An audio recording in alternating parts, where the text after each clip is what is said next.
At the Workers' Solidarity Club, where Alice and I went once a month throughout the 1980s, we always ended by standing in a circle, putting our arms around each other's shoulders, and singing the first and last verses of Solidarity Forever. When the Union's inspiration through the workers' blood shall run, there can be no power greater anywhere beneath the sun.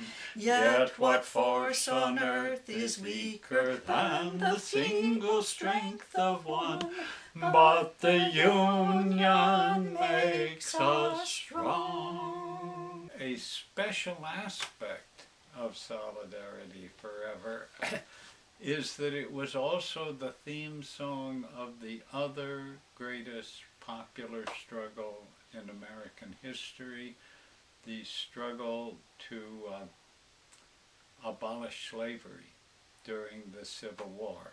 Because what you had here was an old Methodist hymn to which successive generations of strugglers for social justice gave their own words. Let me see if I can remember just a little bit of the Battle Hymn of the Republic.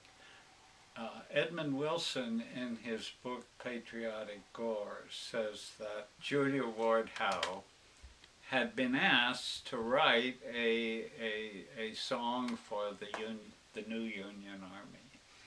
And as her carriage was making its way through Washington, D.C. in the first days of the Civil War, it was surrounded by uniformed Union soldiers who were marching through the city to their destinations. The carriage couldn't move. And they were singing a first version of the Battle Hymn of the Republic. Wasn't it John Brown's body? John Brown's body lies a-mouldering in the grave, but his soul goes marching on. And so she wrote the words that we all know. Mine eyes have seen the glory of the coming of the Lord. He is trampling out the vintage where the grapes of wrath are stored. He will loose the fateful lightning of his terrible swift sword. His truth is marching on. Glory, glory, hallelujah. Glory, glory, hallelujah. Glory, glory, hallelujah. His truth is marching on. And then there are extremely moving verses. In the beauty of the lilies, Christ was born across the sea, with a glory in his bosom that transfigures you and me. As he died to make men holy, let us die to make men free. His truth is marching on. And I just mentioned the fact that I discovered only recently that in fact the grapes of wrath, the trampling of the grapes of wrath is from Revelations, and that which is made from the trampling of the grapes of wrath is not wine but blood.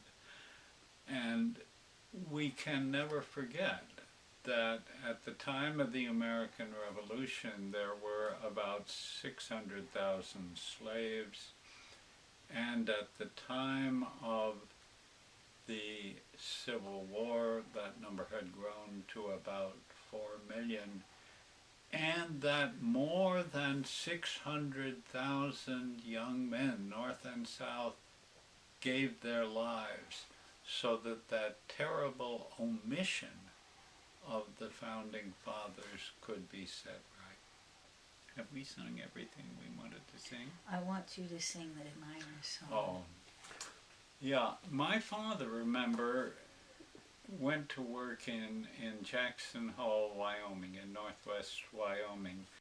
And if you look at the map, you'll see it's not so far from Butte, Montana, which was the center of the copper industry, where the IWW sank very deep roots. And remember, the height of the IWW was in the years just before and during the first 2 or 3 years of World War I. It was less than 10 years later that my father came to Jackson Hole as a summer preacher.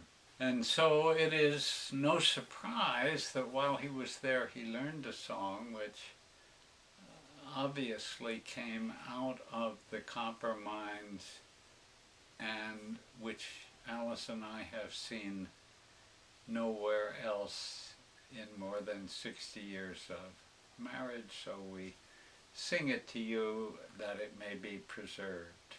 And let me just say one thing. The song refers to a mist hole.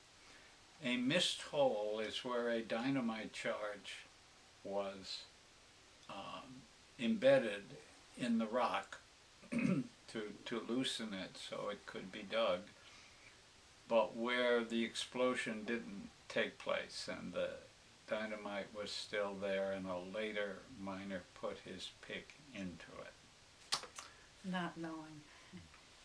When the good Lord made the copper ore, he said, I'll put you away to store, where man won't find you anymore, unless he's a human bold. But he reckoned without the miner man, who isn't built on the regular plan. So ever since the world began, it's the miner that digs the hole. The old prospector found the claim, the young surveyor marked the same. The engineer drove a stake or two, but it's the miner who digs the hole. There's fires to fight and a miner's con, and rickety ladders to walk upon. A mist hole found and a miner gone, and you hear the church bells toll. Bring me another bowl, my throat's as black as coal, but if you listen well, you can hear me tell, if there are mines up in heaven, I'm a-going to hell. I'm a poor old busted son of a gun, the miner who digs the hole. But hell, we've got to earn our pay, that's how I make $7 a day. So listen to me, yes, listen I say, I'm the miner that digs the hole. And interestingly, that $7 is about right, because I've been reading a book about the organizing of the IWW and the copper mines, both in Montana and in Arizona, and they were up to about $6 a day at the height of World War I, so the whole thing makes sense.